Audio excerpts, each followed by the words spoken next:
Hola, sean bienvenidos a una nueva receta, este espacio donde decantamos sabores, donde encontramos el dulce y el agridulce en las vidas de muchos personajes en la cultura colombiana. Mi nombre es Diego Londoño, @elfanfatal, y hoy en nuestra receta Piedad Bonet.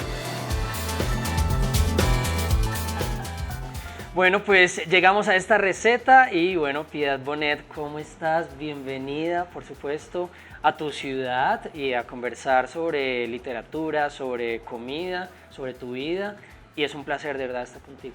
Bueno, Diego, muchas gracias por esta invitación tan particular.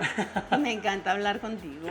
Bueno, y en un ratico pues justamente vamos a poner a cocinar a Piedad Bonet para entender un poco también cómo empieza a fusionar la literatura, la cocina en el día a día, porque pues vivimos de eso, vivimos de cosas ricas que comemos y de las creaciones nuestras. ¿Qué desayunaste hoy? Es que hoy desayuné en el hotel. Ah, ok. ¿Y cómo fue el desayuno? A ver, cuéntanos. No, yo siempre tomo té. Sí. Hoy se había agotado el té. Ok. Y me hice un chocolatico de mentiras que no salió tan bien. Pero en general me tomo un té y no desayuno mucho, ¿sabes? Ya. No Ok. soy ni muy amante de los huevos ni nada. Me gusta mucho la arepa porque soy antioqueña. Claro. Sí. Y con un pedacito de queso en general. Y me gusta variar todos los días el desayuno. Yogur griego, Ajá. con frutas, cosas sanas también. Listo, ok. Toca. Bueno, ahorita nos íbamos a tomar un café y dijiste, no, no tomo café, pero te gusta mucho el té. Me gusta mucho el té. Hablemos del té. Y lo conozco muy bien el té. Exacto. Porque llevo toda una vida tomando té. Ok. Y compro mi té en una casa de té. Soy muy buena amiga de la dueña. Sí. Me hice amiga comprando el té. Claro. De En una Bogotá. persona encantadora allá, sí. Tea Shop se llama. Y entonces sé también a qué horas tomar qué té. Porque el té tiene sus horas. Y me da mucha tristeza que en este país la gente no conoce mucho de té. Sí. Y que en cuestiones de turismo aquí, la ausencia clave es el té. Entonces tú vas a la zona cafetera, encuentras café, pero no encuentras nunca un té. Claro. Entonces, siendo que hay visitantes de todo el mundo y que hay gente que no toma sino té, Sí. entonces yo ahora cargo siempre mis papeleticas de té. Buenísimo. Cuando voy a los hoteles porque me da miedo no encontrar té. Claro. Pasa como con los argentinos que siempre son con el mate bajo el Así brazo es. y su termo de agua Así caliente. es, donde estén. Claro. Yo sé que, bueno, me gusta meterme por ese tema. Bueno, en la mañana, al mediodía y en la noche, ¿qué té tomar en esos momentos? Sí, pues mira, por la mañana el negro normal al desayuno. Ok. Con el almuerzo muy bueno el té verde, El té que hay verde. muy distintos té verdes, Claro. pero son muy digestivos. Claro. ¿Sí? Sí. Un chai por Por la la noche, tarde, sí, eso sí. también puede ser agradable a las 3 de la tarde un chai, ¿sí? Y yo tomo los oolong, Ok. que son deliciosos. Hay un oolong, por ejemplo, que está procesado de tal manera que tiene un saborcito a leche. Eso me gusta mucho. No me gustan los afrutados ni nada de eso que tiene como cosas que no le corresponden a la esencia misma. Que del son té. químicos en realidad. Me gusta mucho el té rojo chino. Ok. Yo hice un viaje a China y me di cuenta que el té que venden en China no tiene Nada que ver. equivalencia en ninguna parte. Los tés comerciales no tienen que ver con eso. Y ahora en mi casa de té me encontré uno que se llama rarísimo, Hao Dong o no sé qué cosa, que es un té terroso, delicioso, un poquito amargo, muy rico. Eso sí, después de las 5 de la tarde mejor no tomar té porque de pronto no dormimos. Ok, aunque hay algunos té que son para el buen dormir o algo así, pero... Bueno, sí, como tisanas, más Sí, bien. ok, Sí. bueno. O rooibos, que no tiene cafeína. Ok, bueno, ese es un tema por explorar. También ha sido como un poquito empeliculado con ese tipo de bebidas, así que luego voy a explorarlo a ver porque chévere el ritual, sobre todo el ritual de Y uno también el tomarse. ritual, porque por ejemplo, el té matcha, que Sí. es muy conocido, Sí. que viene en polvo, te venden la tacita y te venden un aparatejo que es de bambú, Sí. con el que tú lo disuelves de a poquitos con el agua caliente, ¿sí? Y el té matcha debes tener siempre un poquitico de leche y ojalá al té nunca echarle azúcar. Claro, por supuesto. Ujú. Es como los que le echan azúcar al café, como que no, Sí, no eso aguanta. como que no. Bueno, ya ven para dónde va esta conversación. Empezamos hablando de té con Piedad Bonet y bueno, estamos felices porque tenemos una de las voces importantes en la poesía, en la literatura latinoamericana y justamente está con nosotros en la receta de Confenalco. Y devolvámonos algunos años a Amalfi, a tu infancia.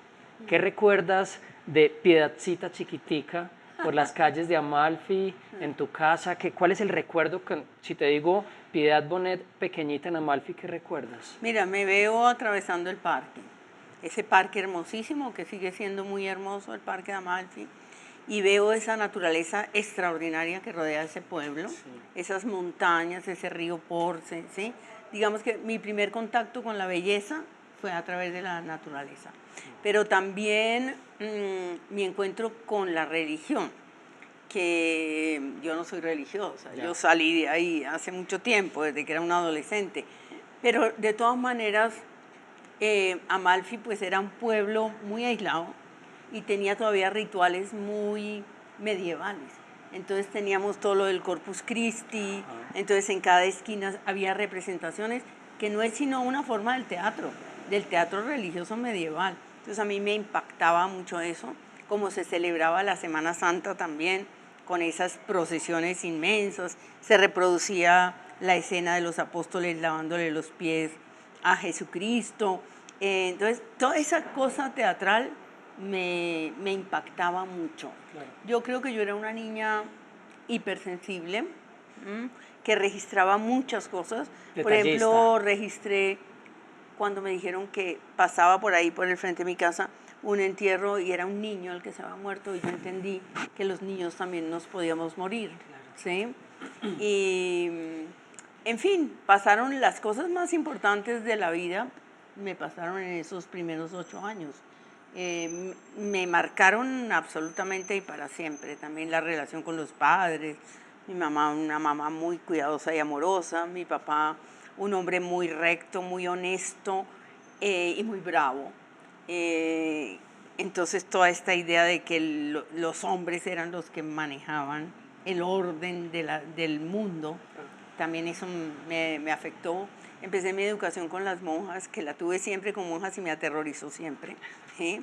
Y además en mi familia antioqueña muchas monjas por muchos lados. Sí. Son personajes que ahora me interesan literariamente porque pues son vidas dedicadas a, bueno, en parte a educar y todo eso, pero también eso de estar encerrado un montón de mujeres en un convento tiene que ser una cosa muy horrible. Sí, sí, una Y la cárcel. renuncia Sí. al cuerpo, la renuncia al amor, A la y la vida. renuncia a la vida. Sí. Sí, eso estará en proceso de extinción, espero yo. Sí, sí, sí, pues muy bien. Y si pensamos en la comida de la infancia, ¿qué recuerdas con...? Hay Sí. cosas que, como pasa con esta película Ratatouille, y es que cuando el comensal empieza a probar y hace un flashback y se devuelve a esas comidas de la infancia que le recuerdan, hay unos sabores que uno sabe, uno dice, esto es mi infancia. Sí. ¿Qué recuerdas de sabores, de olores y de esas comidas de la infancia? Muchas cosas, porque mi mamá se esforzaba, ¿no?, por hacernos comidas muy buenas.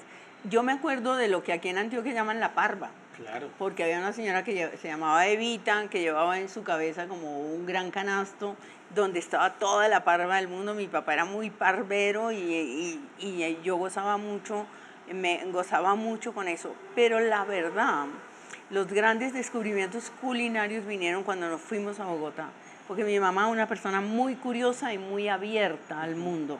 Entonces descubrió lo que en Amalfi nunca había, que era, por ejemplo, camarones. ¿Sí?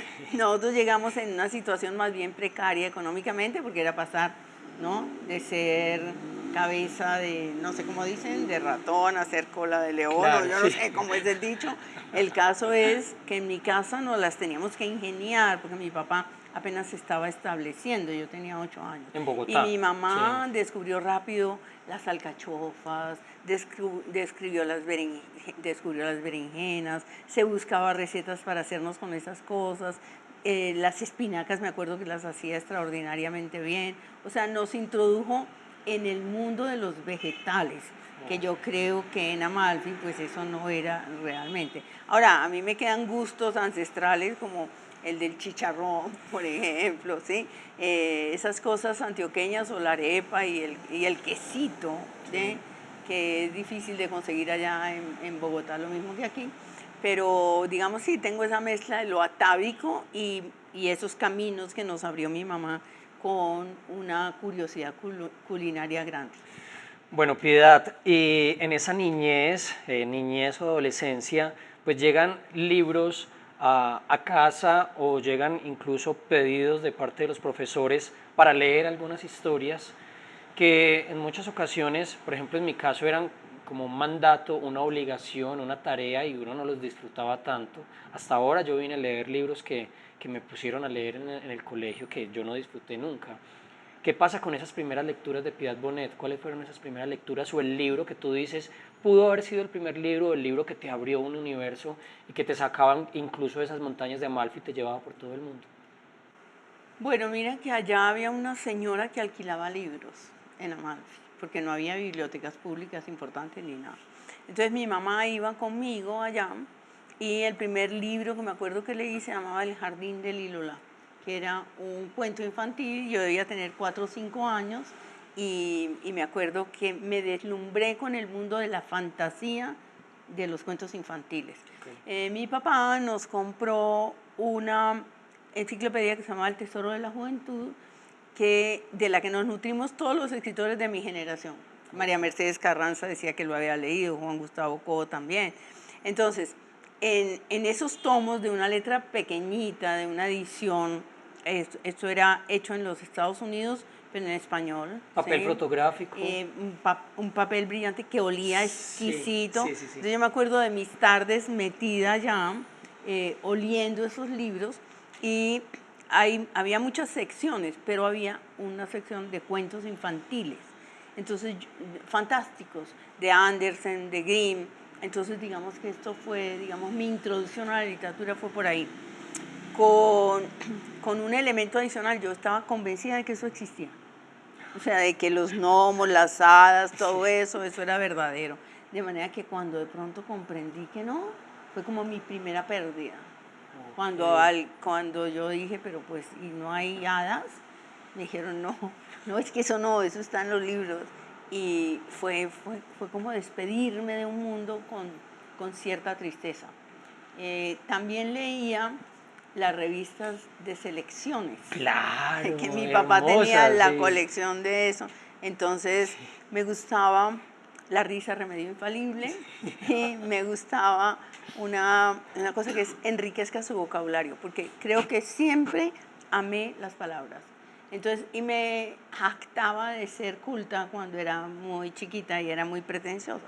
Entonces, yo me leía, ¿qué quiere decir, no sé, crepúsculo? Entonces, 4 acepciones y yo tenía que adivinar cuál era el sinónimo. Claro. Y yo me la pasaba haciendo esos ejercicios. O sea que mi relación con la lengua fue muy de niña, porque mi papá tenía, y mi mamá hasta cierto punto también, que había sido maestra, un interés por las palabras, por la lengua, y sobre todo porque habláramos bien, porque yo creo que hablar bien daba estatus.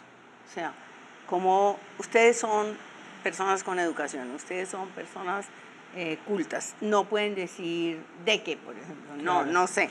Mi papá nos vivía corrigiendo, entonces esa fue como mi introducción al lenguaje. El dequeísmo, claro.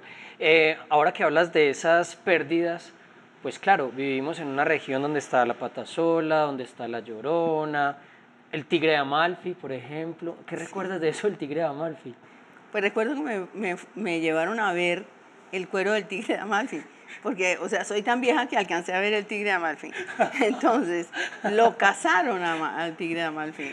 Y pues, me imagino que lo desollaron y ahí estaba la piel en la alcaldía y todo lo de amalfitano, me imagino que pasábamos a ver el tigre. Entonces, de eso me acuerdo. Me acuerdo también del rumor del tigre comiéndose el ganado de la gente y hoy eso sería, digamos, un estropicio ecológico, ¿no? Sí, total. Coger a un tigre y matarlo de esa manera tan tremenda, pero bueno. Y también me acuerdo de una cosa muy importante en Amalfi, que es de la violencia. Claro. Sí, entre liberales y conservadores. Y cuando decían mataron al personero, mataron al maestro. Sí, también esto que seguimos viviendo los colombianos hoy, me tocó vivirlo en la infancia. Y además que sigue sucediendo Y, con otras prácticas, pero sigue sí, y además. éxodos. Veíamos venir a los campesinos a la plaza. Sí. Una cosa perturbadora también. Por Sí. eso digo que todo lo más importante me pasó en esa época. Hablabas un poco de ese poder de las palabras. ¿Cuál puede ser una palabra que a ti te fascina? O sea, que te gusta por su enunciación o por su significado. Tengo varias. Había una que me fascinaba desde pequeña, que era Madagascar. Me parecía que eso sonaba extraordinariamente bien. Y me gusta mucho la palabra mar, porque me parece que la M de mar da como la sensación de la extensión y la R da la sensación del rumor del mar. Me parece que es una palabra que con solo 3 letras es capaz de expresar una cosa impresionante sobre algo tan infinito y tan imposible de definir como es el mar. Bueno, buenísimo. Piedad, tenemos tantas cosas que hablar que me toca, pues por supuesto, ir mochando como temitas, pero hablemos de tu incursión en las letras y en las ganas de contar historias, porque por supuesto ese ejercicio de los abuelos de contarnos nuestras historias, si uno lo pasa como a esta época, eso se ha perdido, por supuesto, ya los nietos no quieren escuchar a los abuelos y ya los abuelos a veces se ven incluso como una cosa anticuada, cosa que pues da mucha pena, pero un poco la labor de muchas personas en Colombia ha sido contar historias y a eso te dedicas desde la poesía y desde la literatura. ¿Cuándo empezó eso? Y cómo empezó, porque claro, no es una profesión, una labor muy cotidiana, uno encontrar en su familia o con conocidos a un poeta o un escritor, pero cómo funcionó eso en tu vida y cómo empezó a ejercerse también de manera profesional. Bueno, yo creo que, como he contado, yo aprendí primero como a versificar. Me di cuenta que yo podía rimar. Sí. Y ahí me empezó a gustar como escribir poemitas rimados. Yo tendría 12 años cuando hacía eso. Y luego, por ahí a los 14 años, me leía Dostoyevsky. Okay. Me leí Crimen y Castigo. Y pues una lectura tan densa y tan tremenda, pero fui muy feliz leyendo ese libro. Bueno, también leía por los lados, leía la poesía española, leía a León de Greiff, libritos que había en mi casa y que yo cogía y leía, y ahí empezó mi pulsión, digamos, literaria. En la adolescencia más por la poesía, porque yo creo que cuando uno es adolescente y está como tan descentrado, ¿no? Y yo era una niña especialmente como rebelde y distinta, entonces la poesía me servía como de consuelo, tanto leerla como escribirla. Me mandaron a un internado cuando tenía como 14 años y a Bucaramanga, a una ciudad que ni siquiera conocía, y entonces ahí empecé a escribir poemas, imitando un poco pues lo que leía. Sí. ¿Sí? Ya, sin saber la estructura de las décimas o de los versos, ¿lo hacías por intuición? No, sí, lo hacía imitando a los que yo iba leyendo. Sí. ¿Sí? Pero ya ahí empecé a pensar que yo quería ser escritora. Y allá me publicaron mi primer poema en el internado. En Bucaramanga. Me lo publicó un músico que se llama Pablo Gallinazo. Ay, Pablo, por favor, en Sí. serio, el Yo no nadaísta. sé si él sabe eso. ¡Guau! Sí, Qué pero tremendo. él estaba en la Universidad Industrial de Santander, pero yo creo que estaba todavía o en el colegio o entrando a la universidad. Okay. ¿Sí?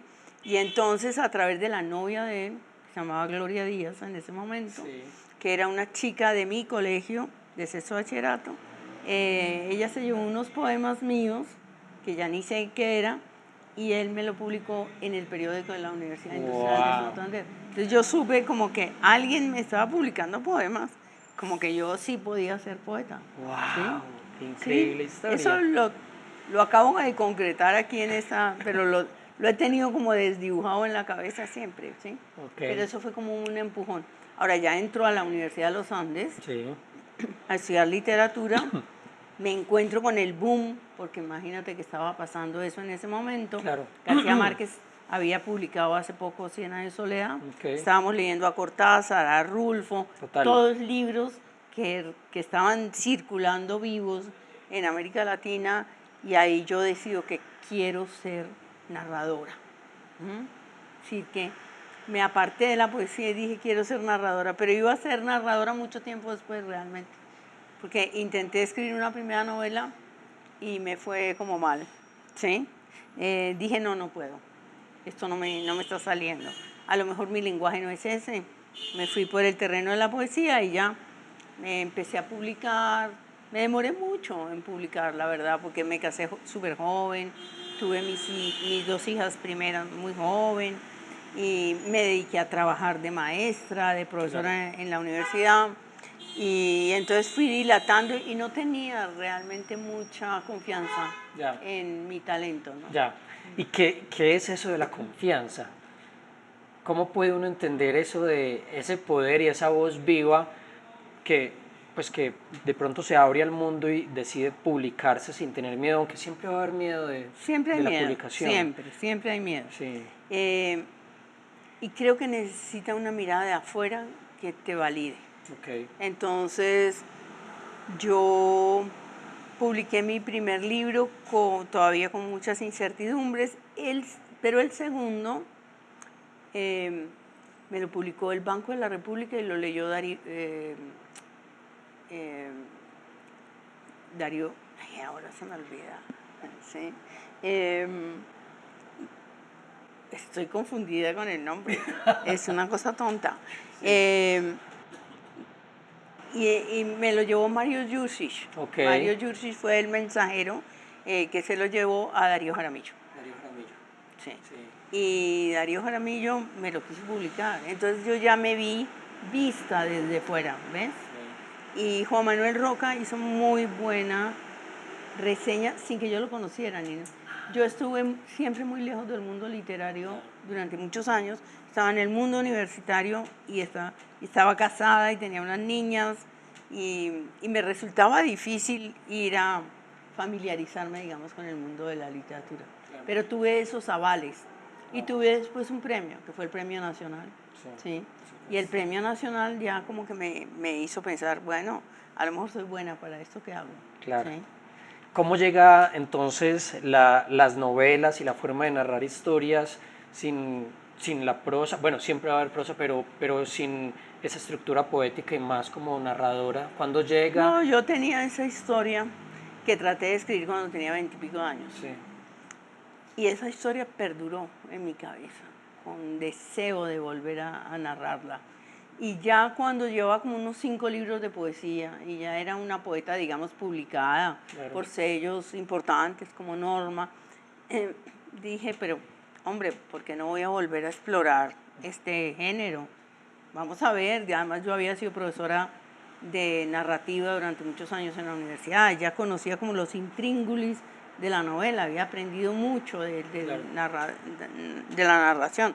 Entonces me puse a escribir esa vieja historia con toda la experiencia acumulada de 20 años que hacía que había intentado eso. ¿Sí? Claro. Y se la presenté a Pilar Reyes en Alfaguara y me quedé esperando. Siempre hay que tener mucha paciencia. Mucha, sí. Cuando uno es escritor. Esperé como 6 meses y un día Pilar me llamó y me dijo que el lector de la novela, el prelector, ¿no? Claro. Había dicho que estaba muy bien, que ella también la había leído, que le había gustado, me la iba a publicar. Me acuerdo exactamente que estaba en la oficina de una amiga cuando recibí esa llamada, de mi felicidad y de mi estupor, irme a celebrar con mi amiga. ¿Pero gritaste, lloraste? No, yo no soy ni de gritar ni de llorar, fíjate. Imagínate que no. Se tomaron un matcha. Sí, así es. No me lo podía creer, porque sí era poeta, pero no sabía que podía incursionar en la novela. Y ahí me aficioné mucho a la novela. ¿Sí? Y empecé y no he terminado. Ahí sigo. Por el camino, la poesía también tiene sus momentos, ¿no? Claro. Sí, como que alterno, pero no es deliberadamente, sino como eso vaya apareciendo en mi vida, la necesidad de hacer una cosa u otra. Yo creo que esta conversación le va a servir mucho a muchos lectores y a muchas personas que quieran escribir además. ¿Qué novela hay que leer para uno quererse dedicar o ver un referente o ver una luz o una fuerza de volcán que le permita a uno sentarse en un escritorio y tomar la valentía que tuviste? De pronto, ¿qué novela uno podría tener como referencia o que tú tuviste como referencia? Pues a mí me ayudaron mucho los norteamericanos, de las novelas breves. Truman Capote, Okay. los cuentos de Truman Capote, Carson McCullers, Reflejos en un ojo dorado. Pero encontré también que ese era el tipo de literatura que me interesaba. Me leía Proust, Okay. ¿sí? Pero esas son palabras Otro mayores. nivel, sí. Sí, digamos que hay gente que no puede con Sí. una cosa así. Pero Proust me descubrió que a mí, es decir, la capacidad de unir la narrativa con la poesía y hacer una cosa muy delicada y muy íntima y muy profunda, que es con lo que yo me reconozco. Okay. Yo no podría escribir novela policíaca, no podría escribir novela histórica, no me interesan esos mundos, me interesan los mundos más privados, más íntimos Okay. y la prosa más poética. Okay. Entonces cada uno tiene que encontrar aquel libro que le desata Okay. cosas, ¿sí? Perfecto. Pero ahora hay pues literatura extraordinaria que te permite, digamos, como sentir esa llama, sentir esa pulsión y decir, yo quiero hacer una cosa como esta, Claro. esto es lo que yo quisiera hacer. Se trata de leer mucho para descubrir dónde está ese maestro que nos inspira. Ahorita hablabas un poco de tu conocimiento de esa profundidad de la novela, de lo que se necesita para construir una novela, porque además lo has enseñado durante muchos años a través de la narrativa, pero cuando tú te sientas a escribir una novela, ¿tienes en cuenta eso? Casi que en un tablero dices, tengo que tener estos checklists, o simplemente va saliendo porque ya está dentro y ya sabes cómo funciona y dejas que la historia misma te vaya llevando por clímax, por bajadas, por esa profundidad de los personajes, o tú vas chequeando eso cuando lo haces. No, no lo voy chequeando. Lo que sí tengo que tomar unas determinaciones al principio que son absolutamente fundamentales, porque si me equivoco ahí me toca regresar. Por ejemplo, ¿desde qué punto de vista narrativo narro? O sea, si narro en primera persona, tercera persona, cuál va a ser, digamos, mi mirada, qué tan limitada va a estar. Y la estructura, por dónde comienzo, ¿sí? Por ejemplo, en un libro que es testimonial, que es el libro de Lo que no tiene nombre, sobre la muerte de mi hijo Daniel, pues yo tuve que pensar también esas cosas. No es que yo me sentara y empezara, Daniel, no, no. Yo dije, ¿qué es lo que voy a tomar de esta historia? Voy a centrarme en los 10 años de su enfermedad, en los 10 meses que pasó en la Universidad de Columbia. Voy a empezar por una escena que sea suficientemente, digamos, reveladora del horror de unos padres que van a la habitación donde su hijo se suicidó, ¿sí? Entonces escojo cuando vamos subiendo con las maletas vacías hacia allá y como tintinea en el silencio en que íbamos, como tintineaban por las escaleras ahí en Manhattan. Y tomé unas decisiones claves, importantes al principio. Por ejemplo, que esto iba a ser en párrafos cortos para poder pasar de una cosa a otra, Claro. Que iba a introducir un mínimo de reflexión, pero no mucha, La rapidez. que iba a dialogar y el presente. Ese libro está narrado en presente. Okay. Subimos, llegamos, abrimos, y eso da una sensación de inminencia. Sí. Y de tensión dramática como tremenda. Ahí, sí. Exacto. No es lo mismo que ella había vivido, no, eso es una cosa completamente distinta. Entonces, todas esas decisiones son muy importantes. Y ya luego yo me abandono al ejercicio de la escritura y dejo que mi cabeza vaya haciendo, pero claro, tengo un mundo de referencias muy amplio, porque no he hecho sino leer toda la vida, analizar, ya he escrito otras, y tengo también aquello que no debo hacer nunca. Eso lo tengo clarísimo. El sentimentalismo excesivo jamás, la adjetivación excesiva tampoco, los lugares comunes, me cuido mucho de no decir frases hechas y cosas así, soy poeta y tengo mucha conciencia de eso. O sea, pues estoy metida en el mundo de la literatura de cabeza y eso me hace unas exigencias enormes, ¿eh? Pero yo no diría que mientras estoy escribiendo siento miedo, lo que siento sobre todo es un enorme placer. Claro, como hay emoción, como de pararse de la Claro, cama a sentarse a escribir. mucha emoción, mucha tensión interna. En ese caso del libro de Daniel, muchas emociones encontradas, además, y llanto mientras yo escribía. Claro. Estaba haciendo un duelo. Así. Claro. Nos dices que estás metida de lleno en la literatura, sin lugar a dudas, pero ¿cómo es un día de Piedad Bonet? Pues es que ahora son distintos mis días, porque soy una persona ya retirada de la universidad. Antes yo escribía contra el tiempo. Ahora escribo contra el tiempo también, pero es el tiempo de los viajes, de las invitaciones, de las entrevistas. Todo eso lo tengo que manejar con cierta sabiduría, pero a veces no lo hago, me abruma, ¿sí? Esto, en general, la mañana, como soy columnista de periódico, entonces leo la prensa como hasta las 10 de la mañana, ¿sí? Diariamente para saber qué es lo que voy a escoger y para hacer análisis y para tener este mundo en la cabeza, ¿no? Claro. El mundo de lo inmediato. Soy muy mala para el ejercicio. Todos los días me repito que tengo que hacer ejercicio, pero me puede el computador. Okay. Tengo que contestar muchos correos. Okay.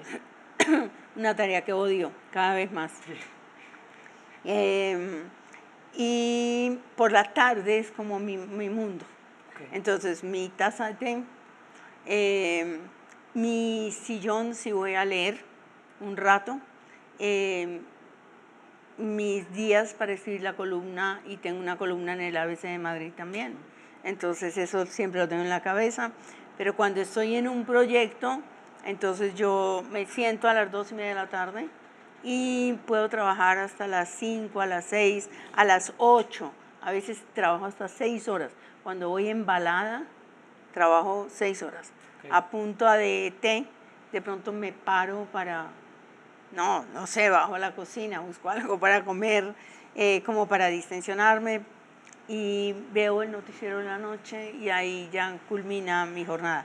Cada vez me gusta salir menos, tener menos vida social, no sé, estar más concentrada en lo que hago. Con lo del deporte puedes hacer como Haruki Murakami, que se va a trotar, fanático a trotar, y se va escuchando las noticias, entonces puede ser los podcasts de los periódicos y empiezas a hacer un poco de ejercicio. Tenemos una diferencia con Haruki Murakami, es que él vive en Tokio, claro, que tiene calles maravillosas, y yo estoy en Bogotá, sí, vivo en la Loma, bueno, claro, entonces es más difícil. Sí, y bueno, te sientas a escribir y cuando estás en proyectos editoriales, ¿tú escribes y dejas reposar? ¿Cómo es ese proceso antes de enviar un manuscrito? ¿Lo dejas reposar? ¿Tienes pues, varios lectores y todo eso? Mira, lo que hago es, cada vez que me siento a escribir, leo las 2 páginas anteriores.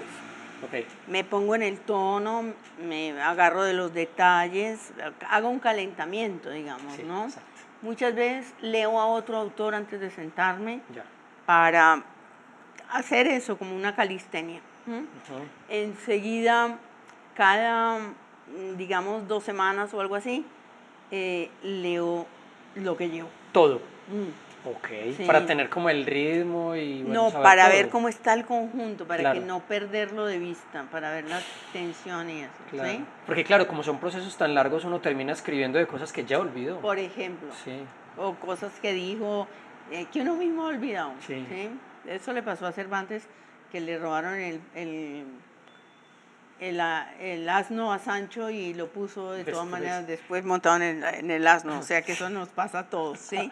Y ya cuando termino la novela, se la voy a leer a alguien. Okay. Generalmente pero no se la voy a leer a cualquiera, se la voy a leer a mi marido, sí, a veces, que es un buen lector, pero pues no tiene tampoco criterios literarios, pero sí él me va a decir eso, si, bueno, se entretuvo, qué le molestó, etcétera, ¿no? A mis hijas no, porque viven ocupadísimas y no van a querer hacer eso. y se la doy a un escritor que generalmente es Giuseppe Caputo. Okay. El escritor Giuseppe Caputo, somos muy amigos. Confío mucho en lo que me dice Giuseppe. Giuseppe me ha ayudado mucho. Este final no te conviene, me dijo, en lo que no tiene nombre. Estás terminando citando a otro autor, así no puedes. Ahora en el último libro me dijo, Piedad, la frase para empezar es esta, empezaste con otra, ¿no? El gancho. El gancho es este. O sea, él es muy, yo también le leo lo de él, no siempre, pero digamos que es la persona a la que le tengo confianza por su criterio. Buenísimo. ¿A qué hora lee un escritor? Porque por supuesto las lecturas alternas, cuando uno está escribiendo tiene que leer todo el tiempo lo que uno mismo escribe. Y se hace a veces complejo con el tiempo, sobre todo cuando son esas entregas que hay que entregar la obra. Pero ¿a qué hora lee Piedad Bonet y cuáles son esos espacios? Porque pasa, y creo que en muchas familias colombianas y latinoamericanas, cuando ven leyendo a alguien, dice, es que no está haciendo nada. Y en realidad es nuestro trabajo, o sea, leer hace parte de nuestra misma profesión. ¿A qué hora lee Piedad Bonet? Pues mira, yo siempre estoy leyendo 2 y 3 libros al tiempo. Okay. En mis mejores momentos, cuando no tengo tantas invitaciones y tanta cosa, digamos, de esta índole, de ir promocionando libros y todo eso, entonces yo leo, me doy eso de regalo. Entonces, después de almuerzo, digo con reloj, voy Claro. a leer de 2 a 4. Okay. No es que pare a las 4 exactamente, puedo parar un poquito antes o un poquito después, pero sé que es que me estoy dando la hora, digamos, del reposo. Y luego digo, sí, ahora voy a contestar correos y luego voy a empezar, siempre tengo un plan en la cabeza. Hoy lo que voy a hacer es leer, contestar correos que tengo atrasados y voy a escribir esto. Voy a escribir el poema que tengo pendiente o voy a escribir la novela si la novela va corriendo mucho, siempre tiene prioridad la novela, o si tengo la bendita columna del periódico que, por ejemplo, hoy llego a mi casa y tengo que revisar la columna que dejé escrita, pero que a lo mejor envejeció desde que la dejé, que fue hace 3 días, ¿sí? Y esa es, digamos, es una insensatez mía tener esa columna, ¿no? Pero uno se envicia mucho a la columna. Ya, sí. Y la mirada se enriquece mucho cuando uno, digamos, el criterio, la mirada, la opinión, uno se va formando en otro territorio, ¿no? Sí. Que es el territorio político, podríamos decirlo así, en el sentido amplio de la palabra. Puedo estar hablando de las chicas del fútbol, por ejemplo, que ganaron, ¿no? De cómo ahora sí las mira todo el mundo, ¿no? Y antes, pues, estaban sometidas a toda clase de menosprecios y así. Y de una u otra manera, pues ese ejercicio de estar escribiendo la columna también va nutriendo muchas cosas de tu literatura. Sí, de alguna manera sí. De alguna manera sí. Piedad, ¿qué piensas de los autores nuevos? Sin lugar a dudas tiene que haber un relevo generacional de lo que pasó con la literatura colombiana.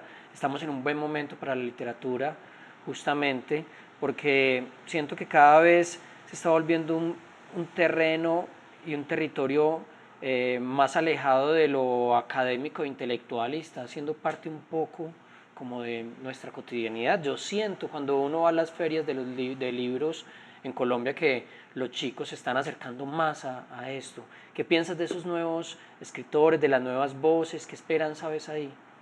Mucha. Porque es que ahora hay mucha gente escribiendo y hay mucha gente a la que le están publicando. Sí. Porque es que antes la cosa de la publicación era dificilísima. En cambio ahora las editoriales se han abierto a los públicos más diversos, ¿no? Me parece muy interesante lo que están haciendo las mujeres jóvenes. Sí. Digamos las que están entre los 25 y los 40 años. Ahí están pasando cosas muy importantes a nivel latinoamericano, creo que también en otras latitudes está pasando eso, pero aquí en Colombia hay mujeres escritoras que están haciendo cosas muy interesantes, ¿sí? que han ido mucho también a las maestrías de escrituras creativas, ¿sí? Y ahí han afianzado su conocimiento sobre literatura y están hablando de cosas muy distintas a las que venía hablando la literatura colombiana. Si bien la violencia también sigue ahí, porque hay algunas que están hablando sobre los asesinatos al padre y todas esas cosas de la invasión de la violencia en sus vidas. También hay gente que está hablando como de comunidades más lejanas, como del mundo, digamos, que siempre ha sido considerado como periférico. También hay gente en el territorio gay, como Giuseppe Caputo, Claro. ¿sí? Que está explorando, digamos, ese mundo. Entonces me parece muy interesante todo eso que está pasando. Pienso que hay mucha fuerza en el relevo generacional. Piedad, hay historias como la que tuviste rondando en tu cabeza y que escribías y que abandonabas y que dejabas. Hay historias que uno siempre ha soñado escribir y que de pronto no se ha dado. ¿Algún anhelo, alguna historia que tú quieras escribir? O sea, algo que tú sueñes escribir. Bueno, la historia que estaba pendiente la voy a escribir ahora. Okay. Por eso no quiero montarme más en muchos aviones. Okay. Sí, porque quiero tener garantizado, digamos, tiempo y también tranquilidad y porque por ahora estoy sana, espero que no me aparezca nada. Entonces quiero tener por lo menos 1.5 años, 2 años para sumergirme en esa historia, que va a ser un libro autobiográfico. Okay. Que tiene que ver con todo lo que una mujer de mi generación vivió como mujer, digamos, y mujeres a mi alrededor, qué estaba pasando con ellas. ¿Sí? Esa es la historia que estaba pendiente y que me di cuenta que venía yo rumiando desde siempre, pero que no lo sabía.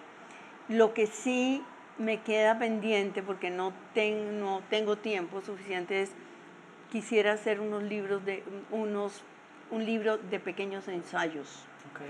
Sobre un montón de temas que me interesan.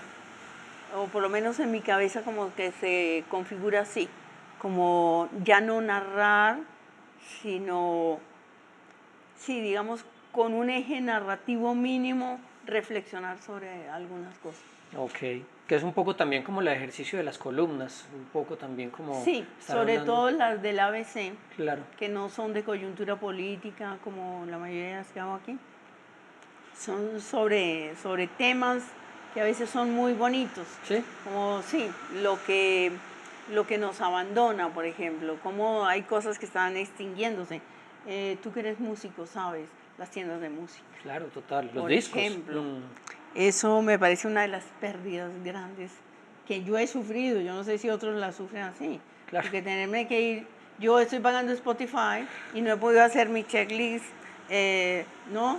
Porque no tengo tiempo. Claro. Sí, en cambio yo me iba a mi tienda, claro. Cogía mis CDs, los oía, llegaba a mi casa dichosa con mi montón de CDs. Buenísimo. El ritual, el romance el que tiene la música. El ritual, la exploración, la curiosidad, como cuando vas a una librería. Y entonces ves que y este sacó esto, qué bueno, y esto me lo voy a leer porque oí decir, y eso ya con la música como que no está pasando así, o yo no sé cómo lo vive la gente de tu generación, por ejemplo, ¿no? Cómo se informa y todo eso.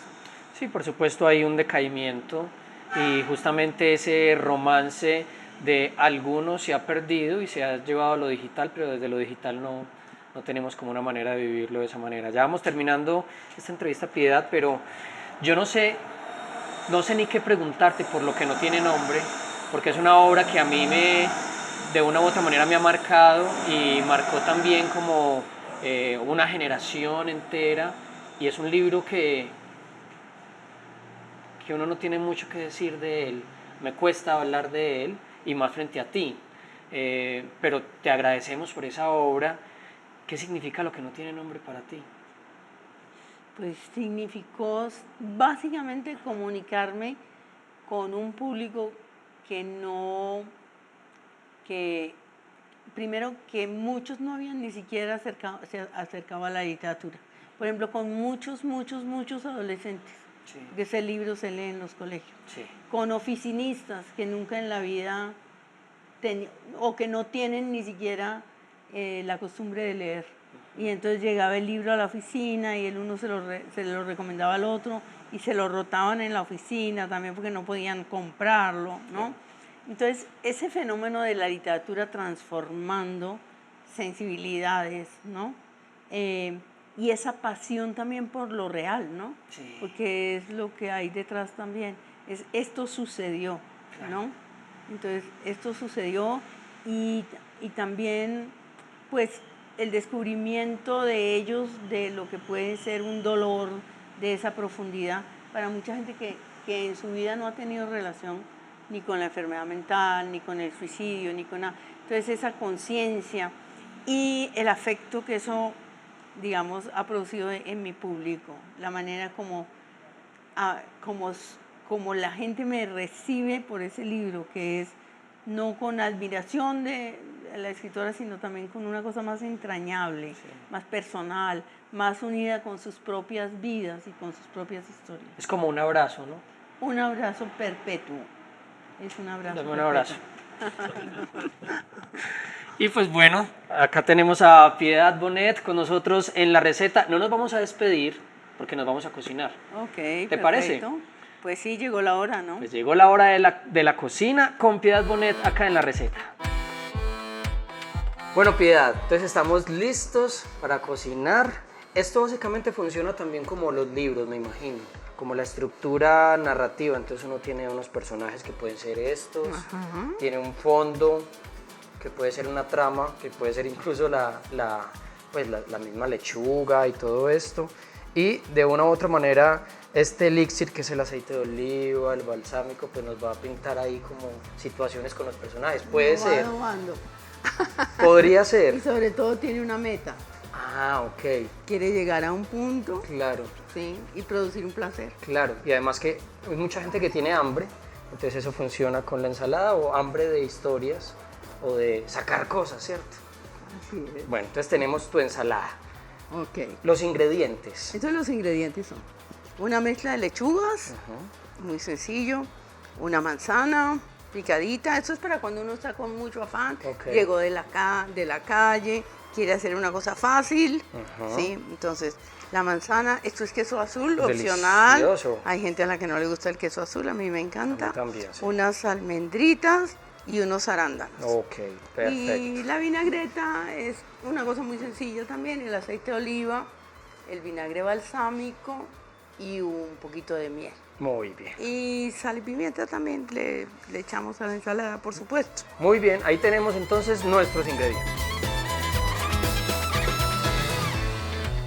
Bueno, muy bien, entonces vamos a montar nuestra ensalada, que en realidad es la receta de Piedad Bonet. ¿Cómo lo vamos a hacer, Piedad? Ah, no, sencillísimo, como si estuviéramos en la casa tranquilos. Exacto. Sí, entonces, primero vamos a hacer la vinagreta. Ok, listo. Yo te voy ayudando. Entonces, sí, aquí tenemos el aceite de oliva. Sí. ¿Este es el balsámico? Sí, poquitico del vinagre balsámico para que no nos quede ¿Tú me vas muy diciendo? fuerte. Ahí. Y un poquitico de miel para contrarrestar esto, para que la ensaladita quede balanceadita. Exacto. Poquitico, como unas 2 cucharaditas. Muy bien. Y ahora pues, le echamos una batidita de esto. Ok. Claro, porque el balsámico bueno, tiene ahí como unas notas a veces muy cítricas, entonces la miel también corta un poquito con eso. Sí, exactamente. Ok, ahí quedó súper bien. Y entonces aquí vamos a echar la manzana. Eso sí es facilísimo. Esto lo cortamos hace un ratico, o sea, lo preparamos con tiempo. Claro. Entonces tenemos la manzana, voy a dejar aquí un poquito por si hay que repetir. Ok, que casi siempre sucede. El queso azul. El queso azul que viene desmenuzadito ya. Delicioso queso azul. Vamos a esparcirlo aquí un poquito. Después vamos a revolver todo esto para que no nos quede concentrado. En un solo lugar. En un solo lugar, exactamente. Vamos esto aquí. las almendras que están aquí ya fileteaditas, también sin exagerar, ¿no? No, delicioso esto. Arándanos. Y los arándanos secos, que son siempre deliciosos. Y dicen que son también muy buenos para la salud. Ok. Y entonces ahí, a ver Diego, ayúdame tú a echar aquí la vinagreta. Y simplemente vamos a dar un bañito por todo lado. Exactamente. Aquí un pellizquito de sal. Ajá. Sí. Y de Y pimienta. sí, si les gusta la pimienta. A mí a veces me parece que la pimienta en las ensaladas no, pero Ok. por si acaso. ¿Sí? Y nada, ya. Se revuelve, se come y se disfruta. Pues acá tenemos la receta y de Piedad Bonet y ya la vamos a comer. Bueno, llegó el momento entonces, vamos a hacer, hay que ponerle un nombre a esta ensalada. A ver si pasé la prueba. Sí, porque lo que no se nombra no existe. Es verdad. Pues eso dicen, lo que no tiene nombre además. Así es. Sí. Así es. Entonces, ¿qué nombre le podemos poner a esta ensalada? Pues pongámosle, como hacen con los grandes platos, el nombre, no de la autora, sino del que me invitó. Entonces esto es ensalada a la Diego. Parece como una ensalada italiana, pues una ensalada a la Diego. Mediterránea. Exacto, mediterránea. Sí. Mediterránea a la Diego, digamos. Me gusta, me gusta. Pues bueno, entonces sirvamos, el honor es tuyo. Gracias. A ver. Que no vaya a ser yo un desastre aquí. No, eso ya no puede quedar en desastre, imagínate. Ok. Ya todo está muy bien. Exacto.